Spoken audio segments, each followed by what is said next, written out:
Thank you very much, Dr. Asim. Bismillahirrahmanirrahim. Assalamu alaikum wa rahmatullahi wa barakatuh. Alhamdulillah. And now, so this is the return match from Oxford into, I almost said the word Cambridge, jet lag in Chicago. And I think having experienced, 2 days now in Chicago, I can say that Oxford's hospitality cannot compare. And wait, I think Chicago's is better because of the sohbah, alhamdulillah, of the companionship and the fellowship of the scholars that we've actually gathered for this 2 days, alhamdulillah, this interdisciplinary symposium. And it had been part of our plan, of course, really to get a diverse group of scholars from different backgrounds to engage in this conversation. And we really do hope that certainly through today's interdisciplinary symposium that you've actually, for the majority of you who are practitioners here and clinicians, have benefited actually from this exercise. So thank you, Asim, for being a consummate host. And indeed, thank you to the organizers, those who are behind you. And I'd like to also, in fact, take the opportunity to thank all of the participants of our project, those who've actually, particularly those who've actually traveled from across the pond to come here. Without you, of course, we wouldn't have the project, and I think without you, we wouldn't have these fruitful conversations. And also, not to forget, we should thank the Templeton Foundation, particularly for being able to actually have the material cost for us to be here. Now, it's quite providential that I was listening in from the start of today's session, that the very first question of this morning's symposium actually was asking about Avicenna. Through my colleague's presentation, was it Peter Porman? Somebody asking him about, well, what about Avicenna, because he seemed to be quote-unquote heretical, and can we really take knowledge from him, etc., etc. And so there is that perception, and indeed, even if one takes the perception out, to think that, can we basically take, in this case, scientific knowledge from that which we think that is quite, either from an un-Islamic tradition or from a tradition that is actually not one of our own, for instance. So I guess my presentation and indeed keynote here will be basically, in essence, to answer that question, I think. So it is quite providential, alhamdulillah. And in many ways, here, Imam al-Ghazali, and Imam al-Ghazali answers the question by invoking the beautiful hadith of the Prophet sallallahu alaihi wasallam, when the Prophet said, "Al-hikmah dalatul mu'min, فَحَيْثُ وَجَدَهَا فَهُوَ أَحَقُّ بِهَا." So it's like, wisdom is the lost item of a believer.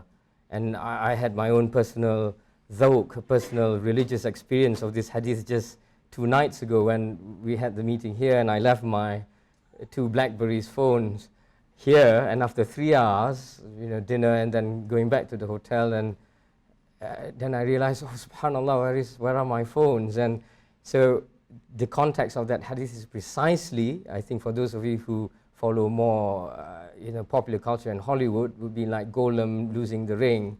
And so the dallah here, the Arabs have the sense that the dallah, of course, the lost camel, wisdom is the lost camel of a believer. But of course, we don't live in an age where we travel in the desert, because if you are in the desert and having the camel, of course, and if you lose the camel in the desert, that will mean certain death, right? And that's why now many of the ulama translate dallah to simply just mean the lost item, like the ring in the Lord of the Rings, for instance. So I had that particular experience, and that actually, in fact, when you do lose something like that, as the Prophet sallallahu alaihi wasallam said, "Al-hikmah dalatul mu'min." So whoever finds it has more right to it. And that's very interesting. And this is basically al-Ghazali's journey about that. His sharah to this particular hadith is to say, it doesn't matter whether a friend finds you that ring, that phone, that lost item, or that lost camel, or a foe, or an enemy. And I think that's the context of of this great Ghazalian project, in the same way that we find, of course, in the Christian tradition, you have the Thomists, so we have the Ghazalians of the Ummah, alhamdulillah, some, a figure in the Islamic tradition that is well respected and accepted almost universally, both between the Sunni and the Shia traditions there. And it's relevant here, of course. I mean, I'm not a medic, so I feel very much dwarfed by the rest of you. In my country, in Malaysia, normally those who really score all the straight A levels and, I don't know, over here, GREs, or is it SATs, they all go into medicine. And I'm shouting, very hard now, especially in Malaysia. We've just had the recent elections, and a 93-year-old, we've elected in a 93-year-old Prime Minister. But this old man, with all his youthful zest and energy, have actually started a program to reform the Muslim religious establishment there in the country. I'm afraid he, and the rulers there had put me on as the deputy chair to chair the council that looks into this. But one of the issues that we are certainly looking at is that we have far too many geniuses going to do subjects like medicine and science, but very little, in fact, going into theology, which is the reason why the sort of fatwas that come out, generally from the Muslim world, are quite substandard. And I think this is where we hope that, inshallah, you pray, inshallah, for the success of this project. Now, one of the things that, just before I really go into the meat of the keynote, is just the motive behind why, we've chosen basically biomedicine. Certainly in this project, the two anchors are both Dr. Asim and myself, Dr. Asim being the clinician, the scientist, the medic, and I'm the theologian. So we are the two partners, alhamdulillah. But why Islam and biomedicine? Why didn't we go for example, say physics? And I think partly because some of my colleagues in Oxford actually, we were talking about this, and we were saying that how, at least in this age, the field of biology, biomedicine, pretty much are the sort of issues that come out, and the science of that tradition that poses some of the greatest challenge to religion generally, not just Islam. So of course, you've heard already issues, all the way from in the morning abortion to euthanasia coming up in the afternoon, and that is that wider question about the evolution theory, for instance. So it's very much relevant. So not quite unlike the great scientific challenge in Al-Ghazali's day was not biology, but was physics, pretty much there. And that's why I think this is always very interesting, and I think we are thankful that we are able actually to do this project, to look at some of these important questions there, alhamdulillah. So I'm going to reflect on the historic theological engagement of Al-Ghazali, because he basically provided that theological precedent, particularly for our ulama, and especially I think this would be important for us to be able to situate between two extremes. On the one hand, you may have Muslims who rely exclusively on science without any theological grounding whatsoever, for instance.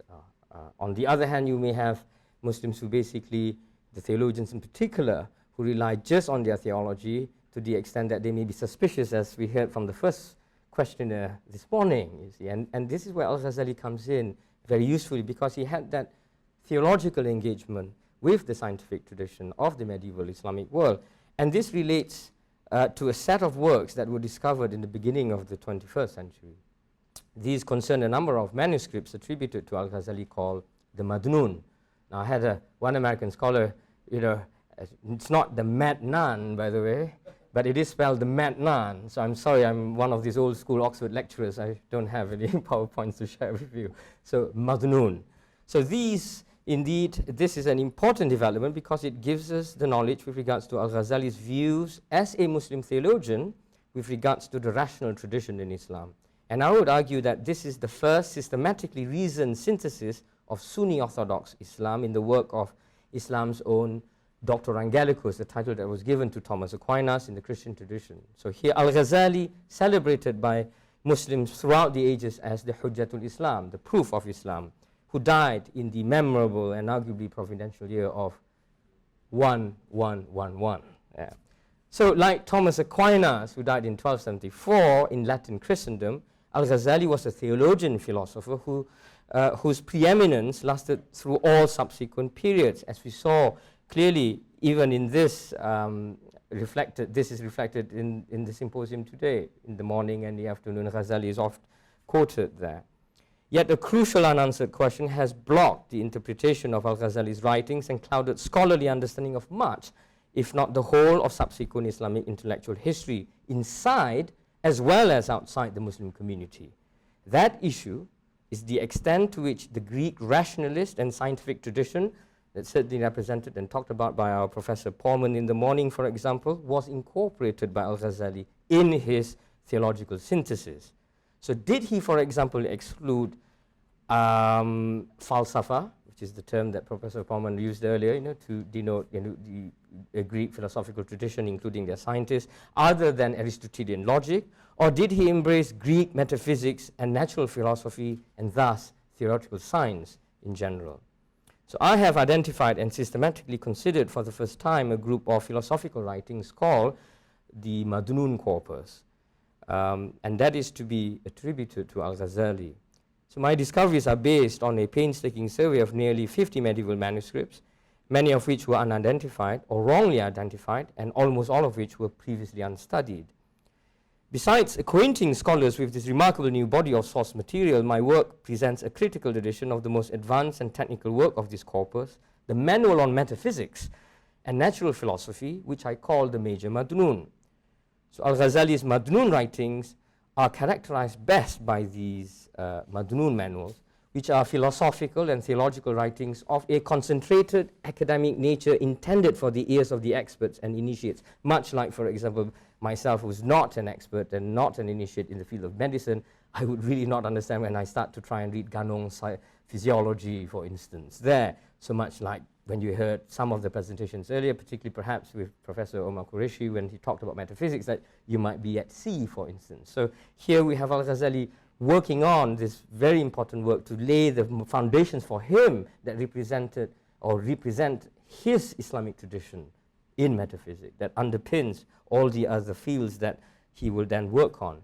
So these are, if you like, rather like the so-called esoteric writings of Aristotle, his extant lecture notes, the best known version of which forms the basis of our modern printed text today and was edited by Andronicus of Rhodes.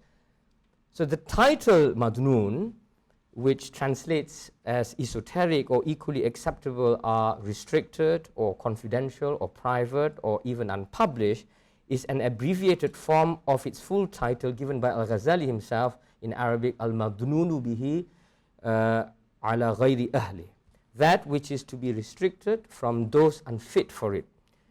This is al-Ghazali's own formulation of the title, and I have used the term corpus or writings in plural there because the Madnun is made up of more than one text in the places particularly where he refers to it, namely in one of his late works, the Jawahirul Quran, and by extension the Arba'in fi Usuluddin. Al-Ghazali explicitly mentions Kutub al-Madnun in the plural, not Kitab al-Madnun in the singular. So in this corpus, al-Ghazali reveals the extent to which his theologizing has developed. By relying on the philosophical and scientific community, he has constructed a unified theological system for him that provides a reasoned explanation of the world in these writings, but he expresses his ideas in still traditional religious terms, especially in his magnum opus, most popular work, of course, the Ihya Ulumuddin. So to put it in reverse order, it is in the Madnun writings that al-Ghazali constructs the theological doctrines in philosophical and scientific terms. So the Madnun writings pretty much amount to al-Ghazali's, if you like, commentary, his sharah, as it were, with religiously correct revisions on basic texts of the scientific curriculum of Aristotle in full, in theoretical philosophy, as modified by Avicenna. These are not works on Aristotelian logic, which he published openly, but astonishingly the metaphysics, part of the physics, the De Anima, and parts of the Parva Naturalia of Aristotle. They represent some of the subjects and topics that al-Ghazali himself critiqued, for example, really in the Tahafut al-Falasifa. So these Madnun writings of al-Ghazali make it clear that he indeed adapted and adopted he adopted and adapted to Muslim doctrine most of Aristotelian and Avicennian science, even while strategically concealing that in-depthness. So the basic results of my investigation show that there is an underlying relationship among three of the philosophical or falsafi works of al-Ghazali. The first is the work that I mentioned, the Madnun. The second is the Tahafut, al-Falasifa, the incoherence of the philosophers, the famous, or should we say infamous work for some, in which al-Ghazali attacks Aristotelian science, and that is also the work that many, including those in the Muslim community, would think, is the reason why al-Ghazali is pretty much anti-science, by the way. And the third work is the Maqasid al-Falasifa, the intentions of the philosophers, which is al-Ghazali's own Summa, or summary of Aristotelian science that became a famous textbook in the Latin world. In sum, I argued that there is a close and definite relationship exhibited by these three works, which we may characterize as al-Ghazali's version of the good, the bad, and the ugly of science. So, for al-Ghazali, falsafa represents the scientific tradition of his time, namely Aristotelian science. In this medieval period, the prevailing view of science was not the notion of science that we have come to know today from, say, Newtonian science there. So for him, the term falsafa, of course, includes not only the theoretical sciences of Aristotle, but it included astronomy, indeed, and indeed Galen, as we've heard earlier, in the Hippocratic tradition, basically Greek science there. Science in al-Ghazali's age was undifferentiated, though, from philosophy, in that natural philosophy, i.e. physics and metaphysics, were both regarded as science. So in that respect, I'm afraid you have to go into Doctor Who's TARDIS, but this is not Britain, so Back to the Future, right? So you really have to get into the DeLorean and experience going back to the future. And for al-Ghazali, as far as he's concerned, this falsafa tradition is science. You may disagree with him, but I'm afraid in that day and age, that is considered science, because certainly physics was not separated from metaphysics then. So before the scientific revolution of Newton. Now, before Newton's scientific revolution, whether in the Jewish, Christian, or Muslim tradition, and indeed going all the way back to Aristotle himself, the study of falsafa, or philosophy in the general sense of the term now, was in fact thought of in the medieval mind what we today would take for granted as the pursuit of scientific inquiry. Medieval scholars like al-Ghazali, Aquinas, and Maimonides would in fact regard Aristotelian science and falsafa as representing pretty much the rational tradition, the Akli tradition, as we say in Arabic, as opposed to the scriptural tradition, the Naqli tradition.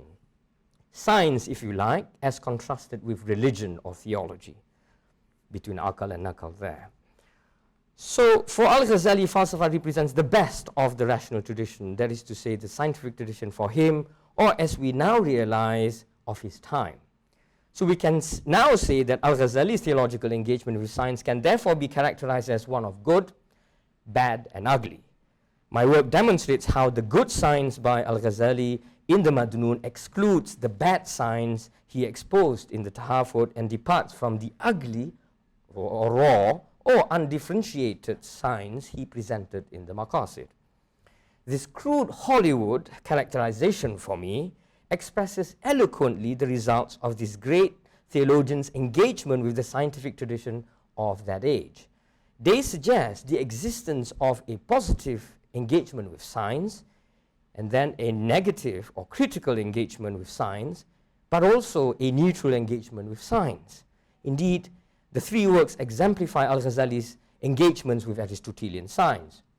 So first, the neutral work is primarily a summary of his favorite scientific writer, that is to say, al-Ghazali's Hikayah of Avicenna in the Maqasid text. This is the ugly aspect of science, since it has been left unaltered and contained both the unacceptable as well as acceptable scientific theories according to Muslim doctrine, at least according to al-Ghazali. Second, the negative work is the Tahafut, which I mentioned earlier, which addresses the faults of the Aristotelian system presented in the Maqasid works by, as he puts it in his own words, demolishing, hadmun, and dismissing as false, ibtal, or feeble, ta'jiz, certain falsafi theories numbering a grand total of 20. This is the bad aspect of science, since he is showing us its problematic doctrines vis-a-vis the Muslim religion. Third, and the final work, which is of positive value to his theological project, is the reassembling or ithbat by what he considers to be demonstrative knowledge, in Arabic burhan, of the parts of the scientific legacy of Aristotle and Avicenna deemed fit for appropriation in the Madnun writing. So I quoted, of course, the hadith of the Prophet, peace be upon him, earlier, where Al-Ghazali made big hay of that, particularly throughout his writings, Al-Hikmah, Dalatul Mu'min. So those who find this wisdom, it is his right to appropriate it, if you want to translate for ahakku biha in that context, of course.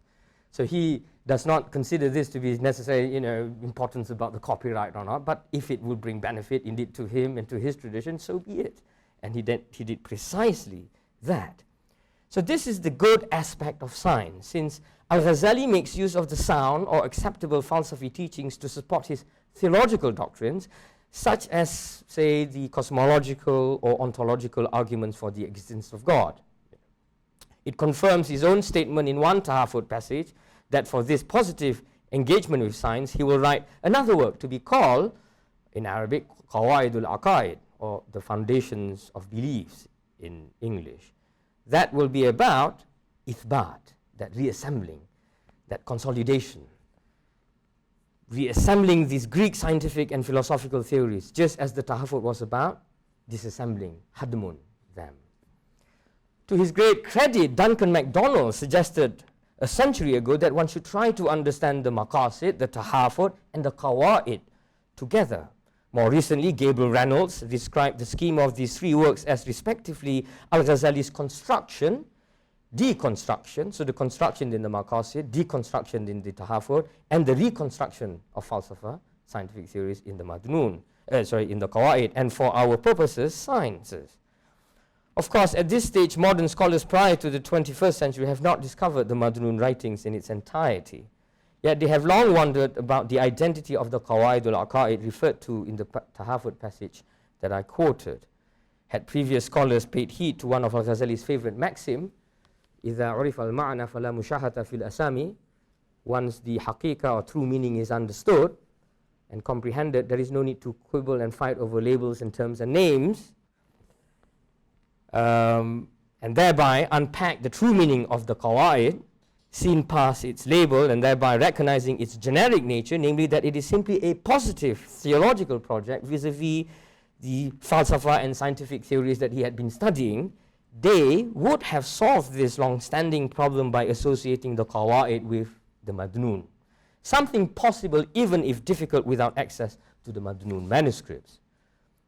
Among medieval Muslim scholars, Averroes, Ibn Rushd, and Ibn Taymiyyah described Al-Ghazali's engagement with the falsafa tradition accurately, listing the works in the order in which they developed. First the maqasid, then the Tahafut, and finally the Madnun. Thus, the Madnun writings are at the top of Al-Ghazali's theological project, the Qawaid, and at the very summit is the longest manual, the Major Madnun. So these new results, I hope, will resolve the original aporia stated by Gabriel Reynolds just now, when he says, quote, in the maqasid, Al-Ghazali builds up a philosophical system. In the Tahafut, he tears this system apart. If that is the entirety of his project, then we are left with nothing but ruins, end quote. So the Madnun manuals would, I expect, satisfy the yearning of Richard Frank, for instance, who lamented that, quote, Al-Ghazali never composed a complete systematic summary of his theology in formally conceptual terms, end quote.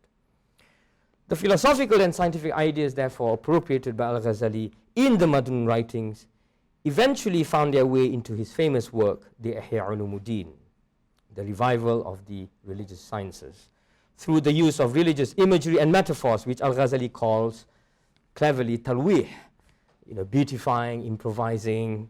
But his great nemesis, Hujjatul Islam al-Ghazali, his great nemesis, Shaykhul Islam Ibn Taymiyyah, calls talbis, cloaking and hiding. And I call naturalization, following the terminology employed by the late Bashi Sabra from Harvard.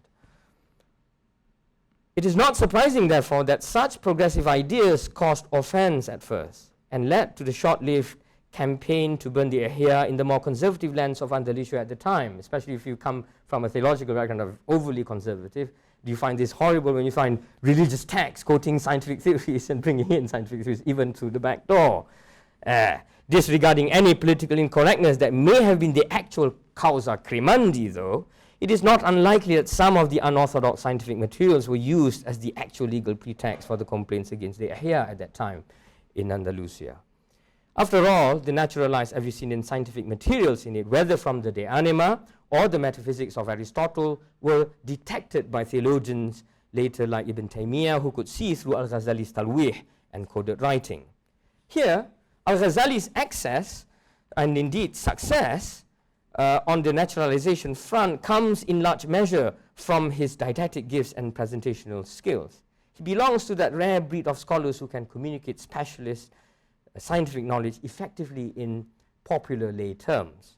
It is appropriate to repeat here Ibn Taymiyyah's perceptive remarks in his fatwa about the Ihya and al-Ghazali's incorporation of scientific theories into his magnum opus, which show the effectiveness of his naturalization project. Quote, "There are many benefits in the Ihya, but there are also objectionable elements, unsound elements derived from the theories of the philosophers connected with the subjects of Tawheed, divine unity, Nubuwah, prophethood, and Ma'ad, the next life. Whenever he speaks of the insights, the ma'rifah of the Sufis, he is like someone who takes an enemy of the Muslims and cloaks him in the garments of the Muslims. أَخَذَ عَدُوًا لِلْمُسْلِمِينَ أَلْبَسَهُ ثِيَابَ الْمُسْلِمِينَ."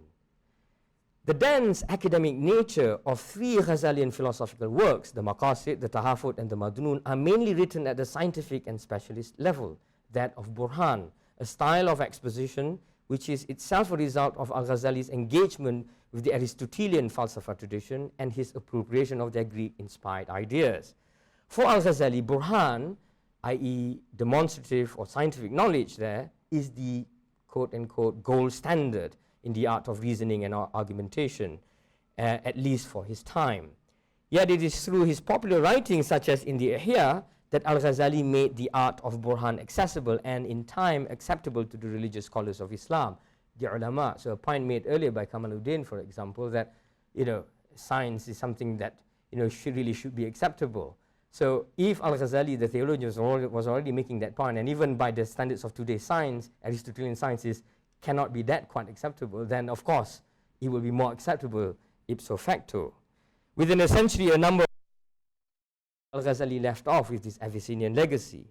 The Eastern Islamic world saw the emergence of a completely new kind of religious scholar, the madrasa-trained Orthodox Sunni, who was an Ash'ari theologian as well as a Shafi'i jurist, but also now an Aristotelianizing theologian. That's why we have a century later men such as Fakhruddin al-Razi, Saifuddin al-Amidi, and Abdul Latif Baghdadi, and indeed the two theologians cited by Omar Qureshi just now, Ibn Nafis, the medic, and Imam al-Iji, for example. All of them, and all emerging indeed from the traditional Muslim Ash'ari school of theology, yet scientists cut from that mold. Indeed, I would argue that al-Ghazali was one of the first among this new breed of scholastic theologians, a committed rationalist of the Aristotelian sort, yet equally a spokesperson for the Sunni Orthodox tradition who promoted Greek scientific learning. However, the earlier debates over the legitimacy of Aristotelian logic still loom large in the memories of many in the world of religious scholarship to which al-Ghazali belonged.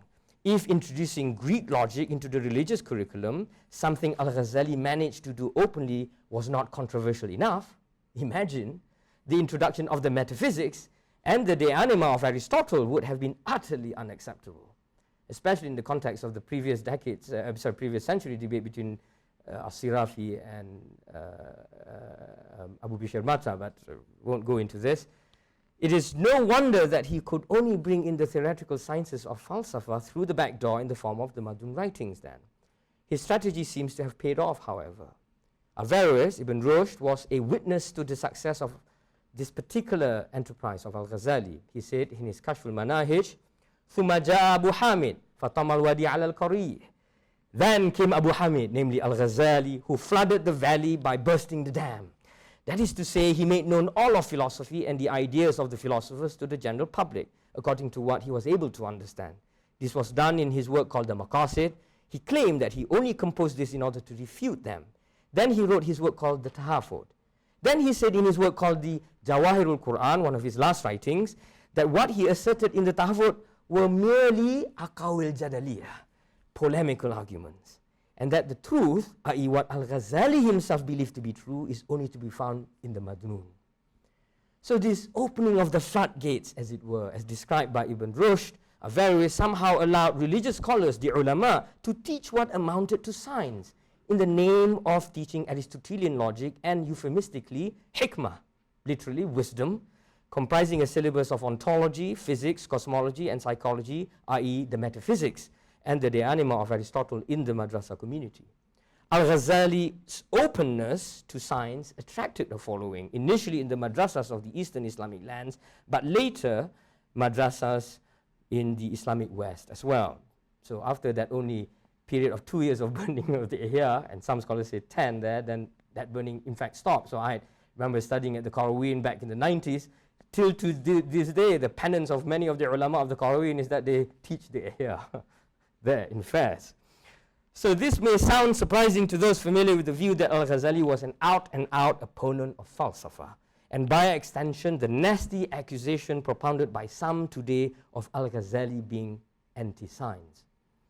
In fact, having made the hadam or disassembled science, as the Tahafut passage I quoted suggests, he made ithbat or reassemble the fragments of that rational tradition into another version of it. As his own autobiography, Al-Munqidh min al-Dalal, The Deliverance from Error, shows clearly enough, Al-Ghazali was not against philosophy and science per se, but he was opposed to those theories of Aristotelian philosophy and science that contradicted, at least for him, basic Muslim beliefs. A re-examination of simplistic images of Al-Ghazali and a careful rereading of his established writings, in particular the Ihya, which is available in public, certainly will be enough to lead the present-day reader to the same conclusion as was drawn by medieval scholars, friends and foes alike, men such as Averroes and Ibn Taymiyyah. So the point here is that the contents of the Madnun writings are and indeed form the authentic basis for many of the ideas expressed by Al-Ghazali in his popular writings. Al-Ghazali's role as a transmitter of the Greek philosophical and scientific disciplines is easily observed in medieval Europe, where he was known in Latin as Al-Ghazal, but scholars have not appreciated the part Al-Ghazali played in this regard in his own conservative world of the madrasas, despite its great importance. As a result of his engagement with both the sacred and profane traditions, the Hujjatul Islam was able to say to the best scholars of his religious community, the Orthodox Sunnis, theologians as well as jurists as well as Sufis, that they must not shy away from scientific truth, no matter what its sources, even foreign ones, such as Aristotle and Avicenna.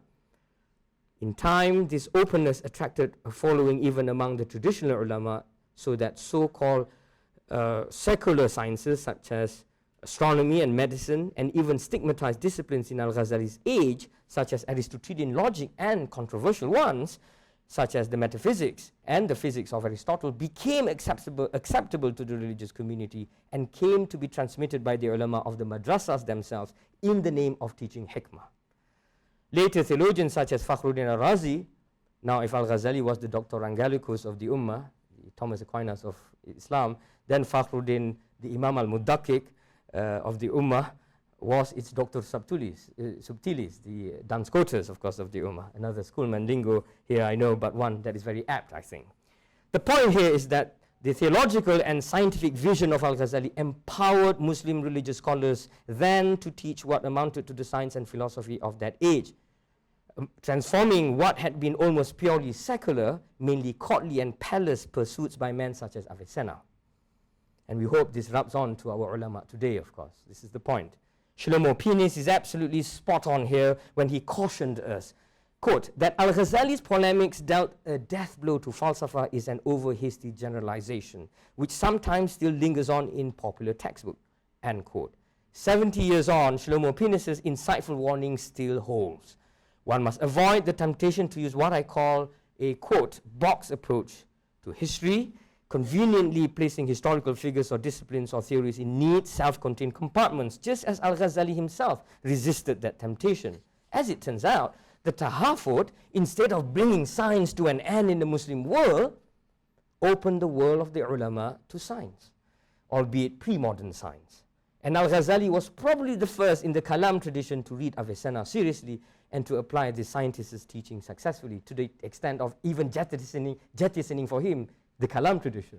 So he in fact gave birth to a new form of Kalam, which he didn't even, he was quite allergic to even using the term Kalam, by the way, which is one of the ironies today. Many of the Muslims today wanted to go back to wanting to revitalize theological thinking using the term Kalam, which is fine, but this is what happened with Al-Ghazali. So, ending here now, the Madnun writings present an entirely new perspective, a sort of previously unspoken truth, which without the Madnun could only be implicitly recognized through Al-Ghazali's popular writings like the Ihya, the image of Al-Ghazali who is Aristotelianizing and ipso facto a scientist. Of course, we must not overgeneralize. As an Aristotelian, by virtue of his systematic appropriation of Avicenna, Al-Ghazali was not at all a blind follower, or to use his own term, a muqallid of the scientific tradition of falsafa.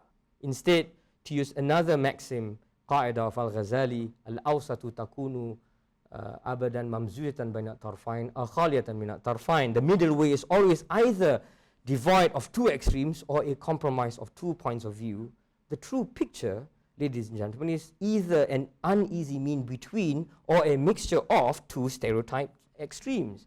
Al-Ghazal of the Maqasid in Latin as the Sequax Avicenna Simplicita at the one hand, or Al-Ghazali as the author of the Tahafut that dealt a death blow to science at the other.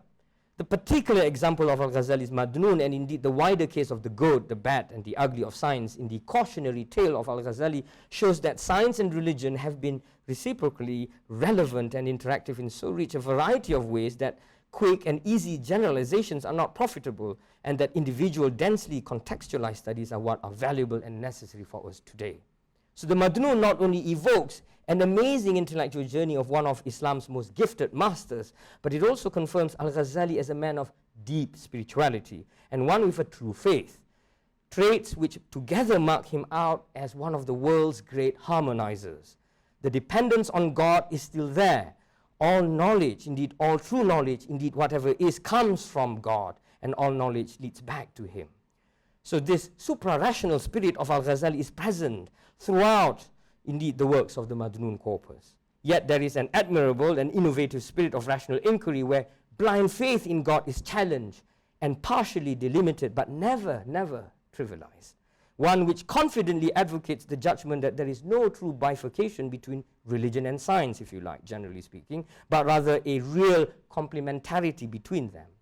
And all of that is best expressed through the words of Ardelat of Bath, who died in 1160, the famous English and Christian scientist who was a devotee of the Arabian Studia and had studied directly under Muslim and Jewish scholars from Anatolia and all the way to Andalusia. He learned from his Muslim masters the following principle, which has a bit of a Star Trek-esque quality to it: to lead by reason as far as it could carry him. Quote, "I will detract nothing from God, but very carefully listen to human knowledge as far as its limit. Only where this utterly breaks down should a thing be referred to God." Wallahu alam, and Allah, and only God knows best. Thank you.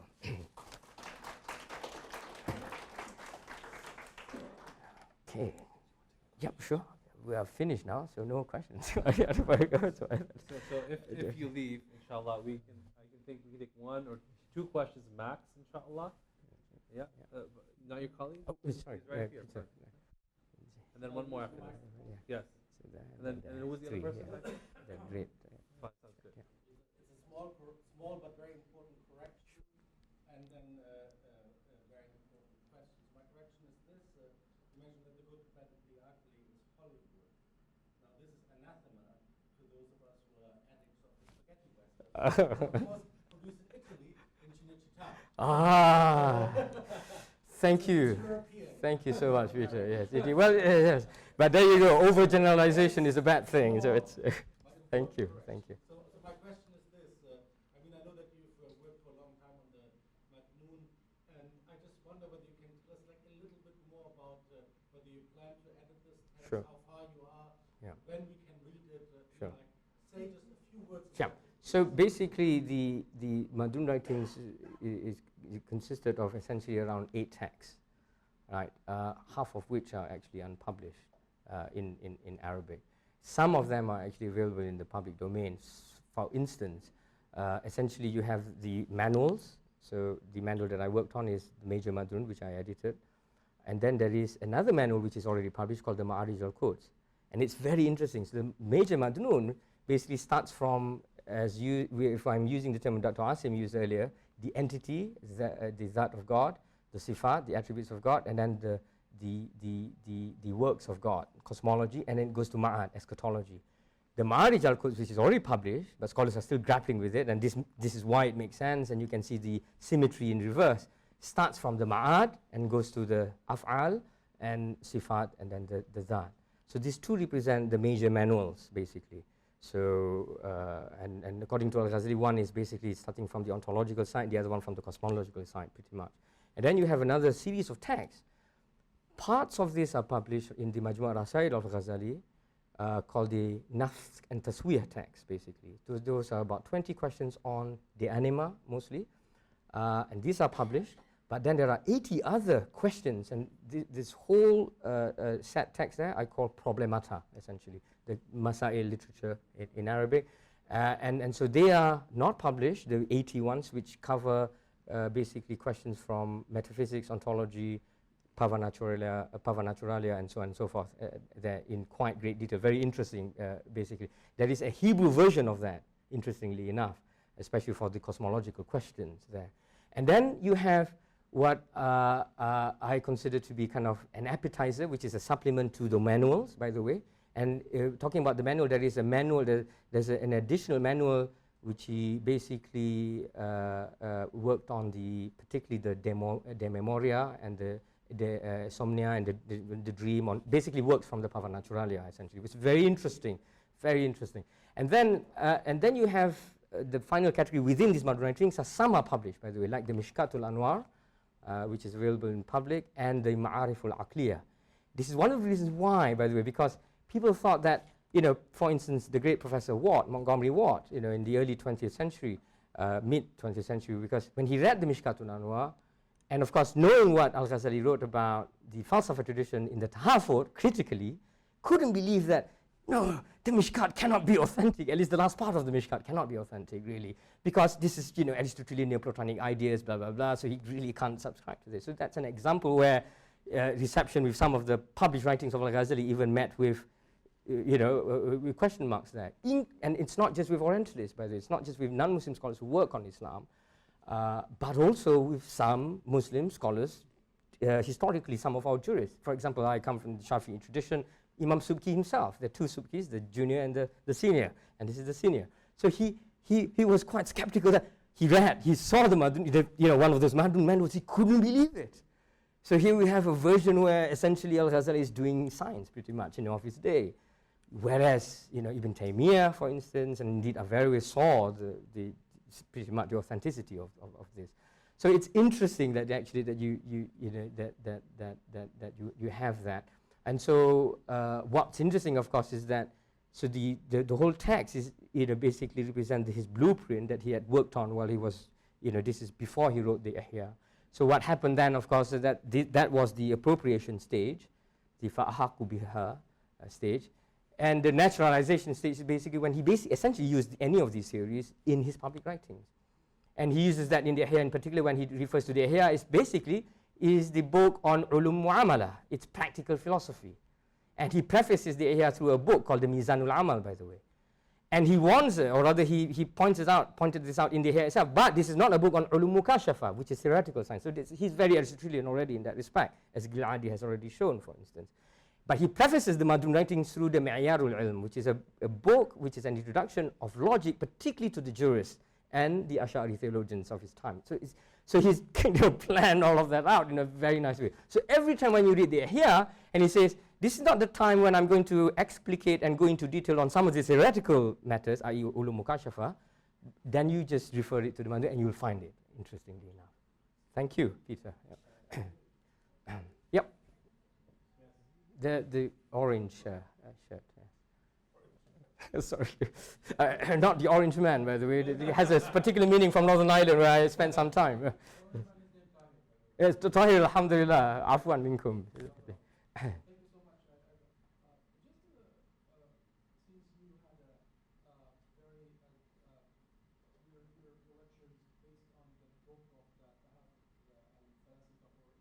Right, one of them, yes. Yeah. Yep. That's right.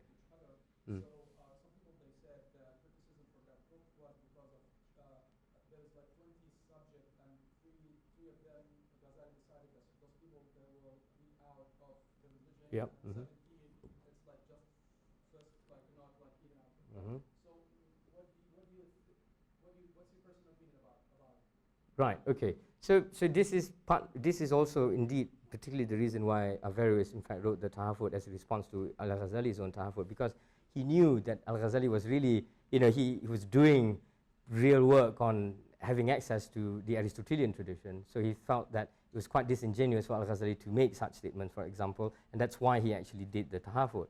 But the point here is that Averroes is trying to then publicly make the case that on those areas that Al-Ghazali had actually cautioned and indeed disputed over are things which are still subject to ta'wil on the scientist's side. I mean, it's open to interpretation.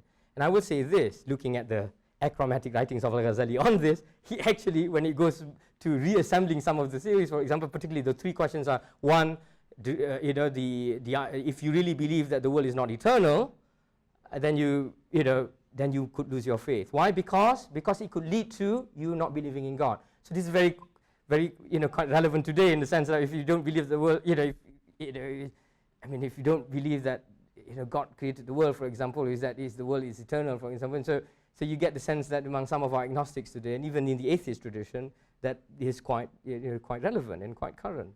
The second issue, for instance, is that apparently some of the scientists, some of the philosophers had taken the view that perhaps God cannot know the particulars, for instance. So Al-Ghazali is making the point, well, if you really take that, for him, that scientific doctrine to its logical conclusion, or it will have a repugnant consequence, namely that then there will be no justice. There will be no, there will be no accountability in the next world if God does not know what you do, for instance, you see.